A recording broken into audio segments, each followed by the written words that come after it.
So we are live. As always, welcome to my audience, those watching live and those watching on the replay. Today, my guest is Craig Stimson. Craig, my opening monologue is always the same. I never introduce my guests other than their name, oftentimes to get it wrong, but yours is fairly easy unless I've made some massive error there. And just if you could introduce yourself, the reason being is I don't think I would do the best job. And I think, just if you want to hit some background, highlights, context for anyone listening today. Yeah, thanks so much. Thanks a lot, Colin, and thanks for hosting me today. So yeah, really great to be here. My name's Craig Stimson. I'm the founder of the Agentic Coach, which is a coaching business really around personal agency and autonomy. So enabling people to get to that great outcome through, those incisive questions that you can really ask as a coach. Where to start? So my background, so I've just come out of 17 years in corporate, which has been fantastic. I've met many great people on the journey and had a bit of a squiggly career. I came from Lloyd's Banking Group. So back in 2008, I joined private banking. So when I say I joined in 2008, people are like, it was your fault. And it's like, no, it definitely wasn't my fault. But yeah, we really saw the financial crisis hit and, the impact of that. But yeah, it started off in private banking, which was great. Met some very interesting people, high net worth people there. And then gradually in my time, I kind of saw where the bank was heading in terms of the digital transformation that it was going through. And decided that's certainly an area that I wanted to work in. So I went back to basics. I did a comp TIA A+ in hardware and software, just to get a bit of an understanding of the technology and the infrastructure, both software and hardware. And that was great. I managed to land a role within software delivery within the group, and that was fantastic. I mean, we were going through some big changes, but at the time it was big monolith of code that we were deploying. We had all these different projects that wanted code to go live into production, and our business releases were over like 2 days. It was crazy, and lo and behold, if something happened in that release, we'd have to roll back all the code. We'd have to understand where the defect was, what the root cause analysis was, and it was crazy. But over time, the bank really started to become more agile. We started to work in sprints, and we had feature teams, and we had CWA, which was a client web application that we could then start to actually go through the route to life cycle and start to deploy code into production in our own 2 weekly sprints, and that was huge for us. And then I kind of realized the importance of where the group was going in terms of at pace and at scale, and cloud technology was massive to that.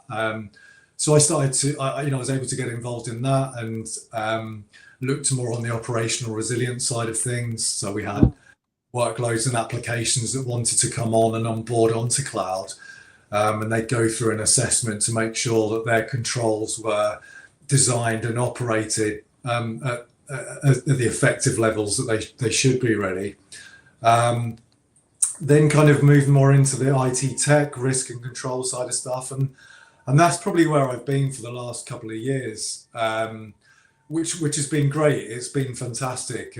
But I realized deep down in my heart that it wasn't perhaps really, you talk about fulfillment and you talk about purpose, and you talk about identity as well. And those kind of things were big question marks for me when I was in IT tech. And we had a coach that came into the business, an executive coach called Rachel Guerrilla from Barefoot. Big shout out to her, because she came into the business and she talked to us about coaching and what it is and what it isn't. And it was a big vocation for well, it was a big calling for me. You talk about vocation and calling, and that was probably a moment where I thought, yeah, coaching is really something that I could see myself being involved in and pivoting in career towards as well. I think, in terms of helping people to unlock that potential and help to shape their own lives. So I reached out to Rachel. Afterwards we connected on LinkedIn, and she said, look, take a look at what's going on within Lloyd's firstly. What's the proposition there for coaching? And I did. I got involved in the coaching faculty there, and there was a big shift within the group to democratization of coaching. So how can we build up colleagues within the group to have those skills within coaching to help work with teams and leadership? That was great, really fantastic to get involved in that, and also look at the team effectiveness proposition that we have within Lloyd's. That's brilliant. I mean, we really started to look at we had like a 4 C's framework, which was around coaching, care, clarity, and challenge. And team effectiveness was really a big part of that, helping teams, newly formed teams, to help sustain their performance and enhance that as well. And there was a number of ways that we could do that through check-in activations around helping to the team to, I guess, to understand what their shared vision and team purpose was, or what their how best to improve psychological safety. So those kind of initiatives and projects were great. But at the start of this year, there was a big change. There was a big restructure that happened in the group, and I was put at risk. So I was offered a severance package to leave the group, which I thought a lot about. I thought, do I want to continue a career within Lloyd's, or do I really want to, perhaps look at this as a massive opportunity, right, and actually create a startup for myself within the coaching world, where I could look to have some really great, powerful conversations with people, understand what their dreams are, and help them to get to a really great outcome. So I said, yes, I'm going to take the money, I'm going to exit the business, and I'm going to start my business up, and that's what's happened. And I'm here today, just to kind of share that story with yourself and the rest of the audience. That's amazing. So thank you so much for that. There's a lot in that, in terms of directions I can sort of take it. And quite selfishly, I think one of the conversations I really like to have is this sort of transition from, so I came from corporate. I've done 25 plus years in corporate, and then sort of starting out on my own. It's a big leap. It's there's things that are thrown your way, just that you don't expect, and you have to sort of wear many hats. So that's kind of the theme today, to talk about some of those things. But what I liked about your journey is that you've gone one route, then you've looked at another, and you've seen opportunities and things that are along the way. This calling, you said, in regards to coaching, what was that? How did that come about for you? Did you see that in yourself, as in, like, people had made a big change for you, and then you think you could do that for others? Or was it just that you feel that you could do that for other people? How did it land for you? Yeah, that's a really great question. I think probably for me, over the last few years, values and beliefs have become really integral to who I am, and actually, who I want to be. I think you talk a lot about self-awareness. People do talk a lot about self-awareness and say, yeah, I'm very self-aware. And I think for me, what happened was a lot of the work that I was doing within the group, we had an overall strategy, we had our objectives, they would come down to us, and it was very much you just doing the do. And I think that some of the stuff that was going on that I could see, not only perhaps in the work that we were delivering, but the way that we were delivering that and the way that we were working together, I really perhaps started to question that a little bit in terms of where the group was going, and how that aligned to my own core values and beliefs and my identity, I think. So when I looked at coaching and actually what it is and what it isn't, I think I soon quickly found out that things such as empathy and generative attention, for instance, within coaching, attention from one person generates that thinking in another, those types of things. I was like, yeah, this is the calling that I was looking for. I think, yeah. So I hope that answers the question. Yeah. It kind of aligns a bit with myself, because towards the end of my career, I have a career now. It's just my own, and I'm defining it. But I guess the corporate space and small company space, there was a moment when there was a transition where I realised that that things didn't need to be done the certain way, and the companies I'd worked for, I'd had great experiences. I'd really enjoyed it, but along the way, things didn't quite fit for me. I always felt a bit like an outsider, or things didn't land. And more recently, in the last couple of years, I was a company I was working for asked me to do an interview for some contracting work, and it really wasn't aligned to me. There was no issue in it, but I realised for a week before I had this interview, I really struggled internally, and I couldn't understand what that was.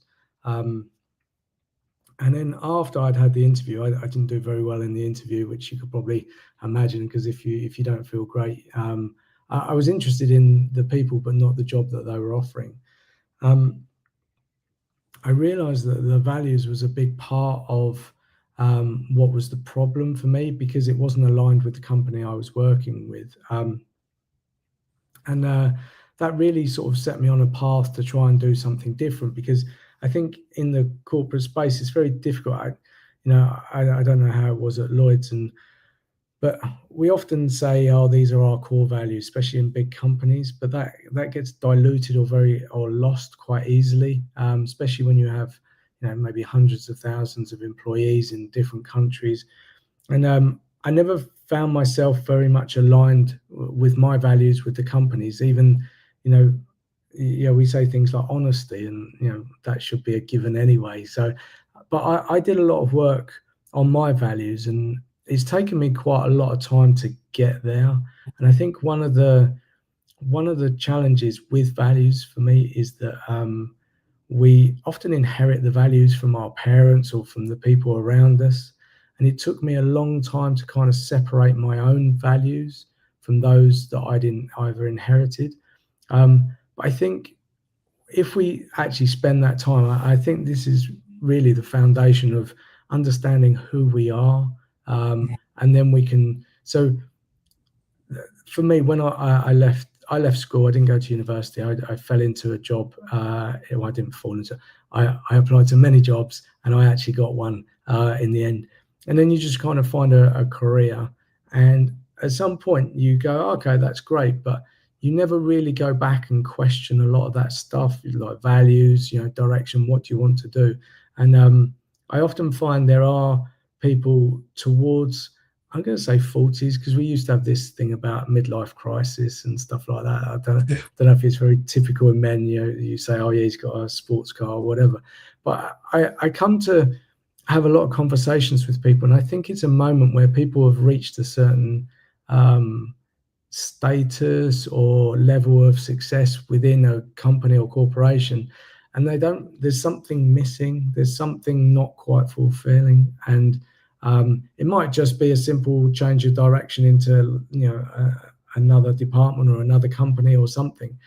But oftentimes I think it's at that point where you go, oh, okay, I need to do some deeper work and understand values. And I think for me that's foundational to understand what our values are. So it sounds like you did that for yourself. Did you do that on your own, or did you have coaching on your values?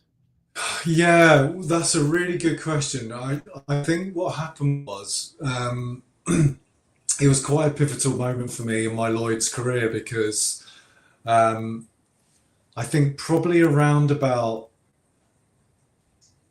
5 years ago,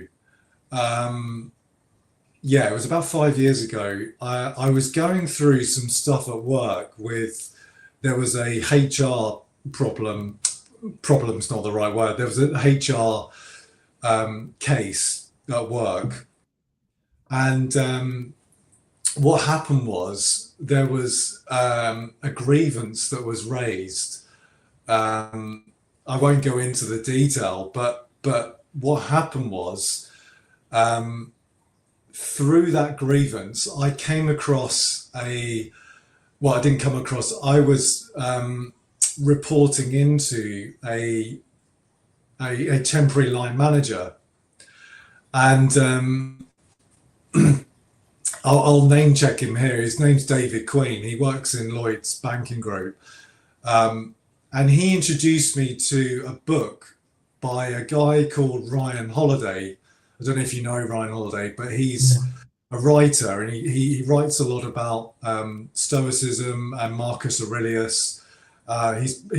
He's published a number of fantastic books. One of those books was The Obstacle is the Way, which is a great read. Definitely would recommend your listeners and your viewers to read it. But what they talked about was perception, action, and will. The perception that you've got, so the lens that you're seeing the world through, the action that you can take, and the will to know what's inside of your control and outside of your control. So that was a bit of a light bulb moment for me. It was a real, realization point of, actually, yeah, you know what? I've been too busy worrying about other people and what they think and actually what they're going to do and what they're thinking. Whereas I should just be focusing really on myself in terms of what I can control and how he talks about the inner citadel, that inner fortress that we have that can really, it's not to say that we're not emotional, but that we can really, work to the best of our ability and respond and react to things that we need to, and where we don't need to, that's fine as well.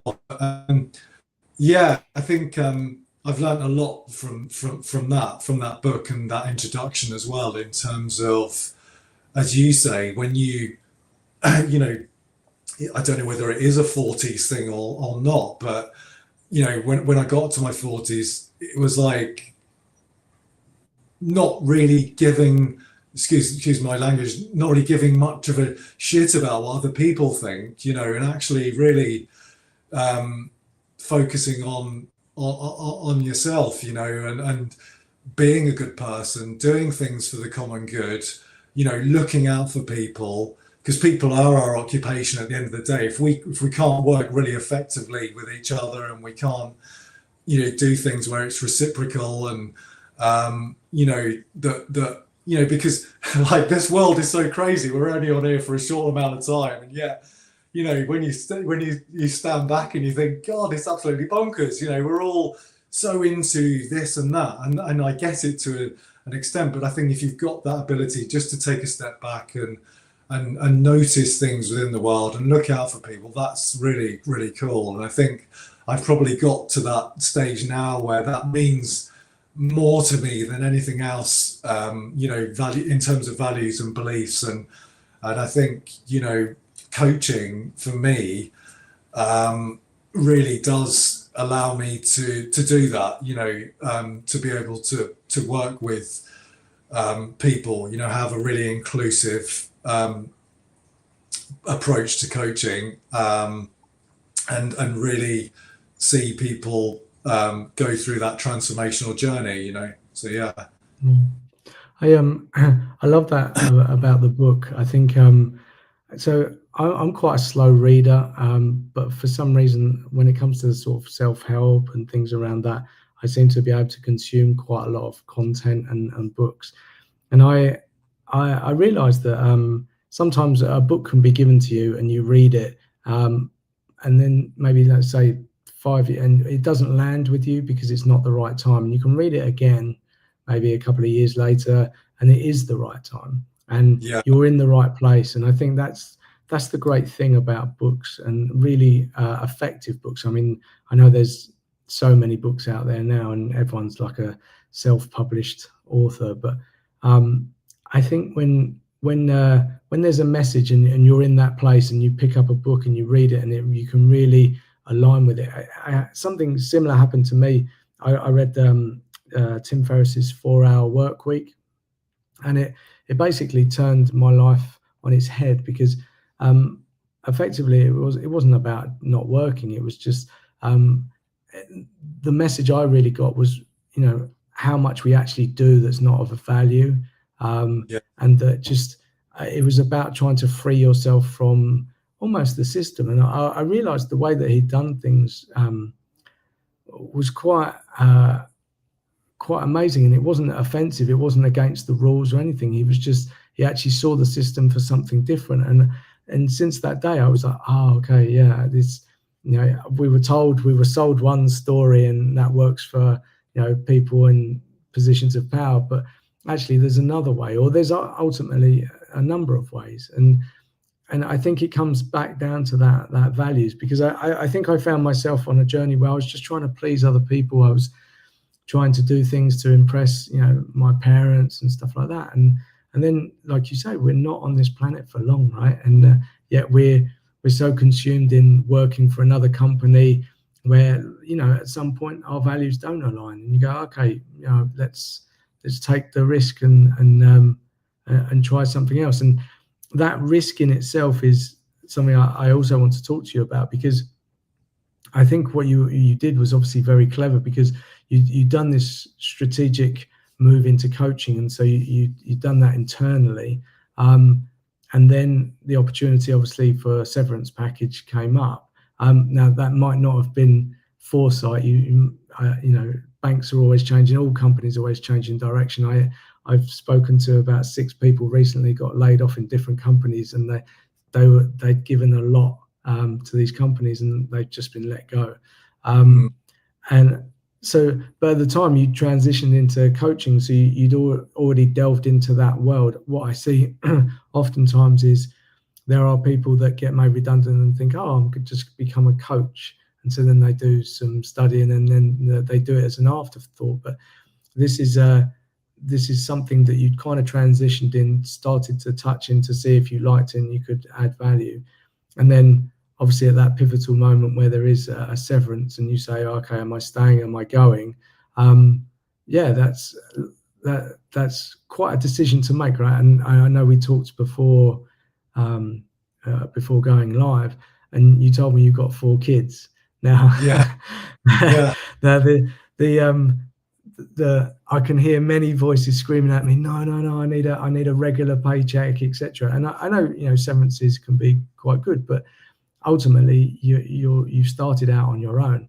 That risk is for yours to bear. But how did you see that transition? Did you see, I need to do this, I want to do it, or you set yourself a time limit?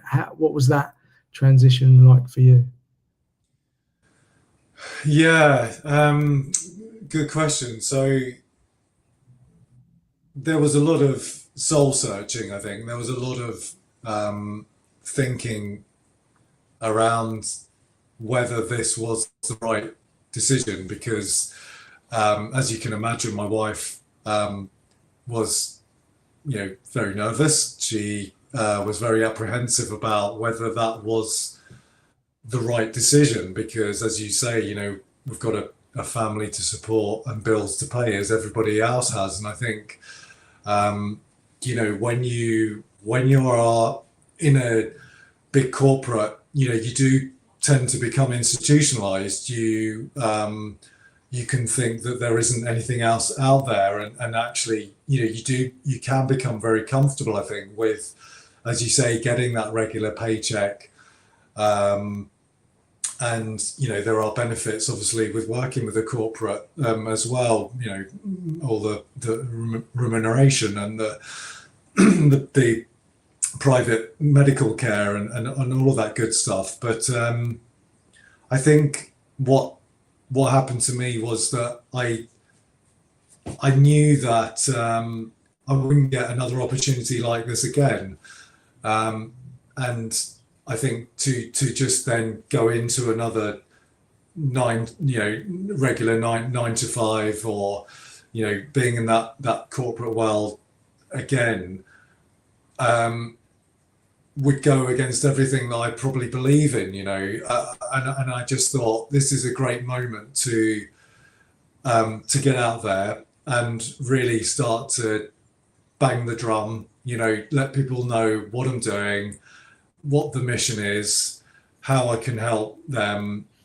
And there was a lot of planning involved in it, from a financial perspective, and obviously making sure that it was right for my career as well. But I certainly know that it definitely was the right decision for me to make. And already, the excitement and the euphoria that I'm getting from that is brilliant. Yeah. That's amazing. I did something similar. So for a while, I felt a little bit lost. So I was made redundant about 18 months ago. And I went through unemployment, and I started I wanted to be a consultant to help leaders connect with their people. And then for some reason that didn't land. People weren't really interested in what I was buying or the way that I was explaining it. And then I came to this point where I just said, I'm going to do these LinkedIn lives for 2 a week for a whole year. And I'm self-funded, so there's no money coming in. There's no currently. So if anyone wants to sponsor me, I'm absolutely open to offers. But this was an experiment for a year. And like you say, we're not on this planet for very long. And I know there's a considerable cost in doing what I'm doing to fund this. But around all of this, I wanted to build a lifestyle where I was around for the kids. I could take them to school. I could pick them up if they were off ill. Then I was around. And I also wanted to experiment because I live in Luxembourg and I have parents in the UK. They're getting a bit older. And I've always said that I wanted to not have a laptop lifestyle. That's not really what I'm looking for, but just have the ability to go and see and move when I need to or want to. And I always found being tied to a company didn't allow me to do that. Now, oftentimes we dream of the opposite situation. So we go, oh yeah, when I'm in a corporate, I want this freedom and flexibility. And my experiment is for a year. I've just given myself that time to see what's going on, to have these great conversations, to reach out to people. And I get the exact same thing as you do. I get to speak to people all around the world, have amazing conversations, connect with people, and see really what's going on. And I wouldn't be able to do that in another job. I'm sure people would say, yeah, you could do that on the side, but this allows me to focus my energy and efforts on doing this. And that gives me so much pleasure. So even on the down days, even when I'm feeling a bit off, or I open up my laptop and I start messaging people, and then all of a sudden I start connecting with people, and you think, wow, what an absolute gift, I get to do this. And I've never, to be honest, I've never felt that in another job. I've enjoyed the jobs that I've done, but this feels like an alignment, and that I don't know if that's going to bring me riches or anything, but I feel rich in terms of the life that I've built, the connections that I've made, and I'm only just starting out. I'm going till the end of July next year, so yeah, I'm excited, and I think that builds momentum when you can feel that in someone who enjoys doing what they do. And if I say go the extra mile, that's something you used to say in corporate. Oh yeah, you go the extra mile, but it's not. This doesn't feel like work for me. It just feels like play, and that for me is something I think we often miss from the corporate world. So Yeah, does any of that translate for you? Are you in it that? does. Yeah. Yeah, it definitely does.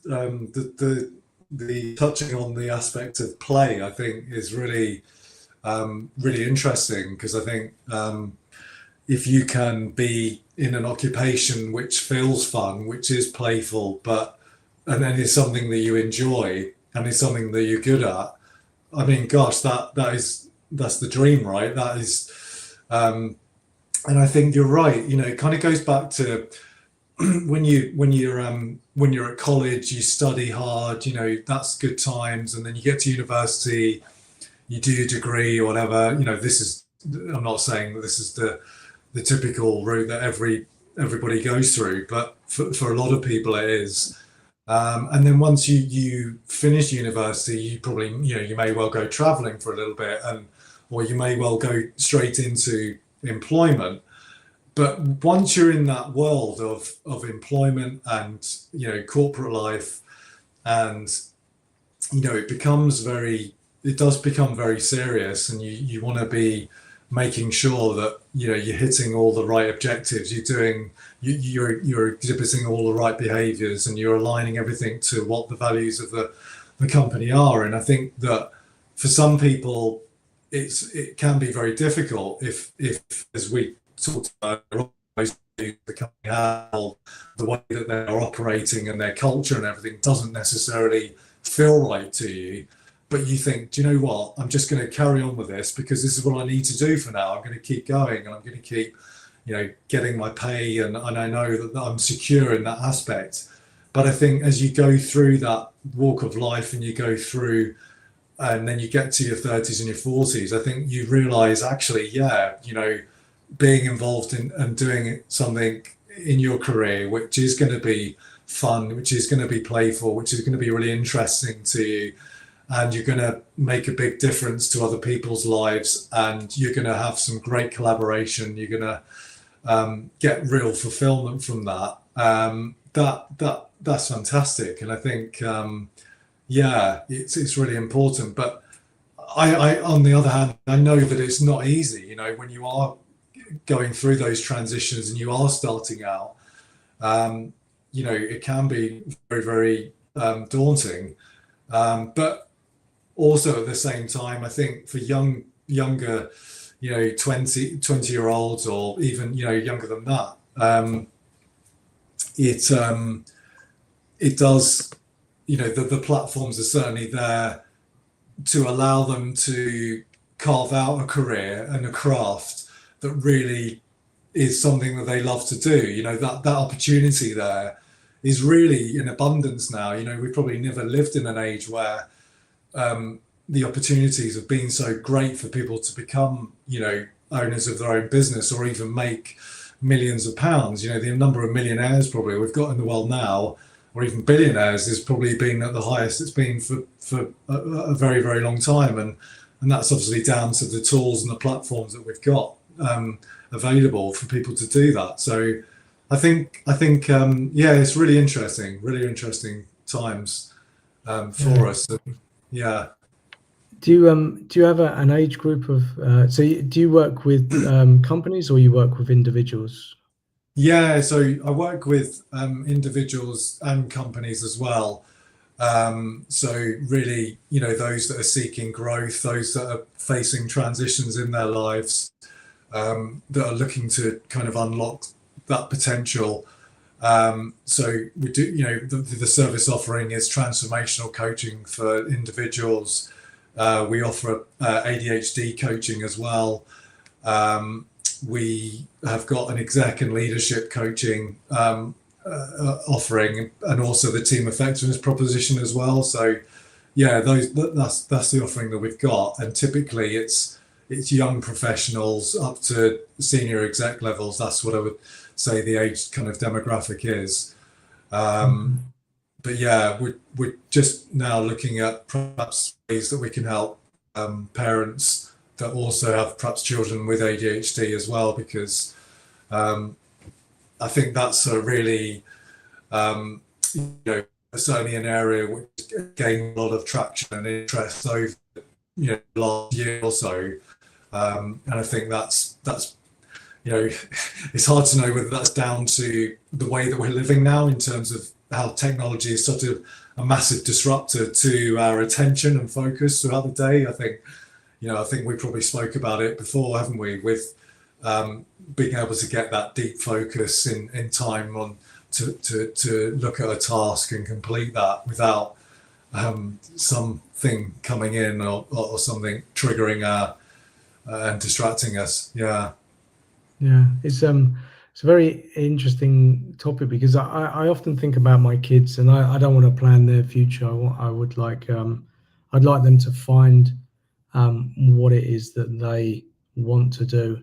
And I think, if I look back at my parents, there wasn't a lot of options out there, and what you say now is obviously there is so many options, and I would suggest that sometimes there's too many options. It can be difficult for people to work out what it is that they want to do, and a load of youngsters will say, I want to be like a YouTube influencer or something like that. It's just, and I think sadly we're oftentimes, and I'm as guilty as anyone for this, but we think we're going to go for the thing that gives us the most amount of money. And I think effectively that's why we went into the jobs that we did. That's why I took my corporate career. You kind of follow the money at some point, and I think at this point now in my life, I realize there is that balance. Absolutely we need money. There's no two ways against it. We want to do those things, but also having that ability to make choices for myself, for my family, that's a big deal as well. And I think it can be very difficult. I often think back to the days when I was at school. We had a career counsellor, and we used to. It was a very basic computer, and you had to input the answers to about 10 questions. And it's like, you are suited to an office job, or you are suited to a job outside, as in you look after gardens or something. It was very limited, and now I think there's so much, and I think we really could do with someone holding our hands along the way, because feeling lost, and like you say, with the attention, everything's taking our attention. Even doing this job, it's easy for me to get distracted and follow the next shiny thing, and that doesn't work in business. You need to, in my experience now, need to be consistent. So the nice thing about doing this job, it allowed me to say no to everything else. And before I was like, oh yeah, I need a website. Oh yeah, I need to do email marketing or funnels and all this stuff. And I just said, no, I'm going to do this. And there is this expectation that everything happens overnight, and that we can hack the system, and that everything you're going to become a millionaire overnight. Now, I know there are outliers where they have become millionaires, but that is not they are exceptions, not the rule. And I think if we can clear a lot of the noise or the expectations that, I'm going to start a business today and I'm going to become a millionaire, I think that would help. But I think then dropping down to actually, who are you? What's your skills? What do you like doing? And then guiding that way. I think that would really help a lot of people, because I genuinely believe there are a lot of people that are unhappy in their jobs and they Yeah. would like to transition away, and they are caught in the hamster wheel of, okay, I'm employed, and and then I can't get off because I have a mortgage and kids or responsibilities, etc.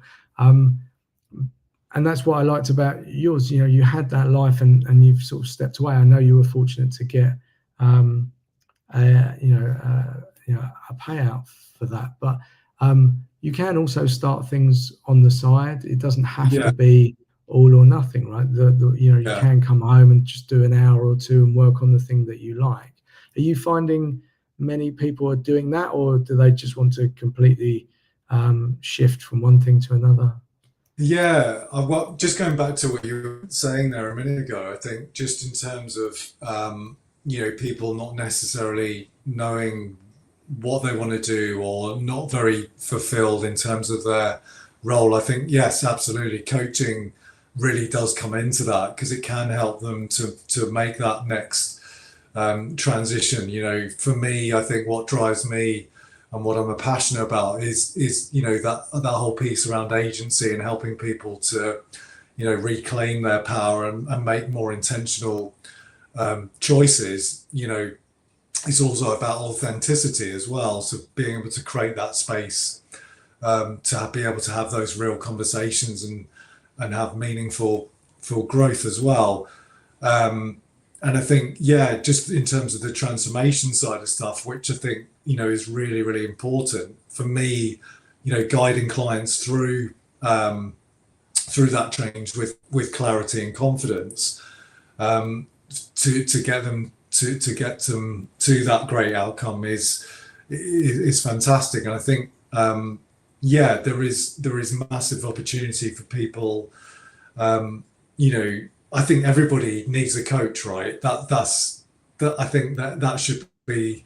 I know that in big corporates, typically, in order to have a coach within a big organization, you need to either be at C-suite level or an exec level, or very senior within the organization to actually be assigned a coach, and I don't feel that's probably right. And I do know that Lloyd's is changing that through the 4Cs leadership framework. But it is really important that line managers and leaders within organizations can actually come together with their colleagues and their teams, and actually coach them, right? And coach them in the right way, because I think leaders and execs are very, very short on time. They want to know what's the call to action here, or what do I need to be aware of. That's typically how like a one-to-one would go. You come together with your line manager or your leader, and they're like, right, what do I need to know? What are the priorities? What's on your pad? Any other business? And then, so where's the time actually to coach that colleague? That's a big question for me. And I think that if you're able to firstly want to know what coaching is and what the concepts are and how to coach somebody, you'll then be able to work with your team individually and as a collective, to not solutionize, right, but to actually ask those incisive questions which are going to get them thinking, go into that deeper sense of thinking, and actually allow them to come to the outcome themselves. And what that allows you to do as a leader, as an exec, is actually say, well, that's great now, because I can think a little bit more strategically about perhaps the objectives of the business, or actually for me personally, where do I want to go to in my career? A lot of people are firefighting, they're reacting, they're doing stuff just because it is much easier and saves a lot of time to do that. But there comes a point where that's not really sustainable, right? And that's where burnout happens. That's where people crash and burn. And it's integral to work with a coach, and then be able to coach as well. I think that's really important. Yeah, I had a similar conversation. I wrote some content about this because oftentimes we think about like football teams, and we think about athletes, etc. And they all have coaches. You know, you go to Wimbledon, you'll see the coaches up in the stands watching, etc. But we don't often think about coaching in corporates. We kind of overlook it, almost like it's you should be self-coaching, or you should find mentors in a business. And I dislike the idea of mentors. I don't know if maybe I've got some PTSD, but I've never found anyone that aligned with who I saw as a mentor. You know, there was some great people around me, and that's fine, but being a mentor is quite a commitment from both sides. And I think the challenge with that is that I I think if that mentor works in the company, then they might advise you. You know, they might be a bit biased to, you know, what you should be doing. And, you know, those great mentors that maybe advise you, you know, okay, you've had your career here, let's go and find somewhere else. But that idea of coaching, I think, is really powerful, because the first thing you said in terms of, you know, line managers, bosses, leaders, whoever it is, you know, they're doing so much other stuff, and they don't have the time to do it necessarily. And to be honest, in my experience, they're very bad at doing it. You know, so Yeah, they would rather do something else. And I I always remember moving into like a team leader position, and then I started not to manage people, but I was more in charge of people. And that is a big percentage of your time that's taken just to see that your people are okay, and manage not always conflict, but just, you know, day-to-day issues that come up. And I remember accepting that and going, wow, okay, the pay does not match the actual amount of responsibilities this now takes. And that obviously goes up further and further the higher you climb up that ladder. And I love that idea that if you've got a coach inside, I would say multiple coaches that, you know, can see. And there was something I think I'm even wondering if those coaches should sit inside the company. I think if the company had external coaches, that's even better, because they're not biased by the company or, you know, management, etc., to sort of say, okay, look, we've got to hit these targets, etc. I think if you care enough about your people, and you've got a set of coaches that come in, and you can say, right, okay, look, you know, I want the best for our team, I want the best for our people, and they do that regardless if that person stays with the company or not.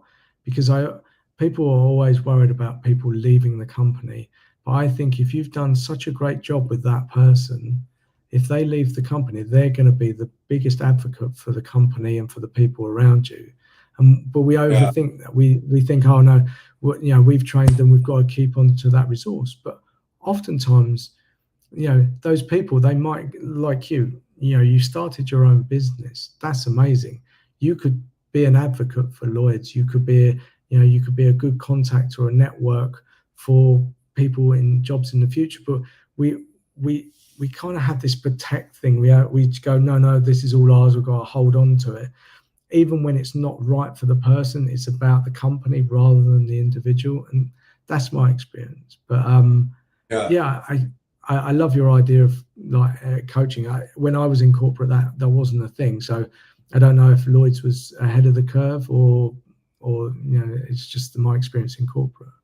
Yeah, no, I definitely think there's a big shift with the group over the last few years. As I said earlier about the whole democratization of coaching within the group, and, you know, building up those skills and capabilities for colleagues and line managers and leaders to be able to coach. I think that it's going to be really, really important as we move forwards, not just within Lloyd's, I think, but within other corporates as well, and other sectors. You touched on it there earlier about, and I remember when I found out that I was getting this package, my boss said to me, you know, she said, look, you're doing really well. She said, to be able to exit the business with a package. She said, because I think moving forwards, there's going to be many organisations that will not necessarily be offering a severance package. They will be looking at how they could potentially performance manage colleagues to a point where they're actually exiting the business without that. And I think that, again, the coaching piece comes in and is so fundamental to this, because if you've got your line manager or your leader who's coaching really well, you're having really clear dialogue, you're having really good check-ins where you're being coached, for instance, what should I start doing, what should I stop doing, and what should I continue to do. Those types of conversations are going to be really key, so that when it comes to your kind of performance review, you're not obviously handed a big surprise that says you aren't performing, you're not doing very well. And coaching really is fundamental to that, that whole trust and transparency, and that conversational staircase that you almost go on to make sure you've got really good, clear communication with each other. Yeah, I think that's really important. Yeah. So I want to just go switch into obviously starting your own company, because for the longest time I wanted to start my own company, but again, as I said, I'm self-funded. I've never generated any money for my company, and that's a big switch. That's a big you go from a corporate job where you do what is asked of you and go above and beyond, and you have a paycheck every month. But then you go into a different world where you have to talk to clients, you go to find those clients, to find money, and to have that exchange. And that, for me, that you can be great at your job, but you also need to run a business. Those two things are separate, and I think that's where oftentimes I'm seeing a lot of people fall down, because they're either good at one or the other. I think the most successful ones are the ones that maybe sometimes have a partnership. They have a bit of a balance. One person's doing one thing and one person's doing the other. Excuse me. How are you finding that for yourself? Is that, I know last time we spoke, you said you were, trying to, I think you were joining a community or something. You were doing some networking. I don't know if it was an event or something like that. Yeah. Gosh, I think that's probably, I've been doing a lot of that recently, which has been fantastic. So we've got the BNI network, which is in Henley, and that's been really great. I've made some fantastic connections there with various different businesses. BNI's a pretty good concept. So just kind of getting some traction on that in terms of business referrals at the moment. Yeah, there's other stuff going on within Reading and within the local area, which is really great. There, we had an expo at Green Park quite recently, and had some really great keynote speakers there. And I got introduced to many different businesses there, which was fantastic. But I think one of the, as you say, you are wearing many different hats with when you are setting your own business up, because not only are you focusing on the actual value proposition itself, in terms of what your service offering is, and you want to be able to have great coaching conversations, but you are also wearing the hat of the head of marketing. You're wearing a hat of accountant or finance. So what I have done over the course of the last few months is really kind of hook into key people within those domains and actually get their insight. I'm quite lucky in the sense I've got my father-in-law who's a chartered accountant, so that's great. He can kind of help me in that aspect. And I met another great person quite recently from a company called Drumbeat, and they have an AI tool which is around marketing strategy. So there's been some really great conversations with people about how to look at lead generation, how to create your client persona, and then be able to start to create the content that actually talks to those people. And yeah, it's been a journey for me, right? And I think I'm learning all the time, and I think that's the real beauty of it in a crazy kind of way. There's a great philosopher called Epictetus, and he said, it's impossible to learn that which you think you already know. And I thought that's great. There is that continuous learning and continuous growth that I've always got quite an infatuation for. I'm always learning. I'm always willing to listen to people and hear their insights and their suggestions, and that's great. I think if you can perhaps have that way about you, and people can see that, then that's a really positive thing, I think. So yeah, it's certainly been a huge learning curve, but one where I'm just really excited about where the next conversation is going to take me. Yeah, that's brilliant, because I think I've been in a number of courses that help you market it and stuff like that. And one of the best things I would say is about that community, having people around you. So it's understanding the things that you don't like doing.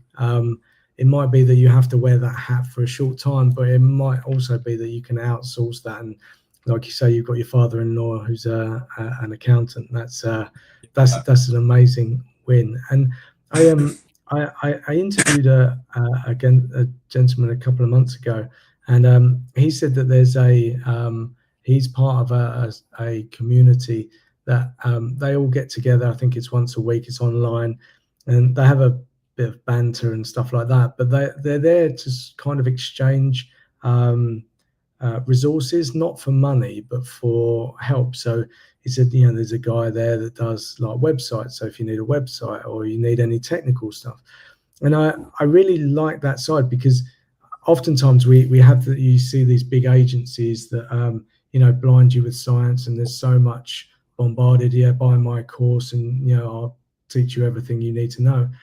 But having the people around you that you can exchange, they're also then on your journey as well, because they go, oh, okay, yeah, I did his website for me. And that the whole word of mouth thing. So I speak to a lot of people, and I ask them how they market, how they do their marketing and stuff like that. And a lot of them are actually saying word of mouth. And in the digital world, you think, oh, that's crazy, but that still works so well. And I believe that there are so many people that are trying to sell to us all the time, and I think people really want to get to trusted people, and they want to get to them quickly. And so that word of mouth has a lot of value, and it's we shouldn't undersell it. But in order to do that, you need to go and speak to people. You need to give, and you need to network, and that doesn't come for free, and it's not done overnight, right? Absolutely. Yeah, 100%. I couldn't agree with you more. I think, it's really important to get out there and get to these events and start to talk to people about what it is that you do, see where there are synergies, see where you could help somebody and they could help you, and that reciprocity that we talk about. For sure. I mean, I'll give you an example. This Friday, tomorrow, I'm off to an event called the First Friday Club in Reading. So that it's the first Friday of every month that lots of businesses come together, local businesses, and we meet at a restaurant in Reading, and it's really a networking opportunity, just to talk to people about what your business is, and and talk to people and find out a little bit more about each other. That's fantastic. And yeah, I'm always looking out for those types of events where I could join and meet new people, because as you say, it is really important to build up your community of people that you've had conversations with and perhaps have helped you, and you can help them. I think that's really powerful, and can have a big impact. Yeah, certainly on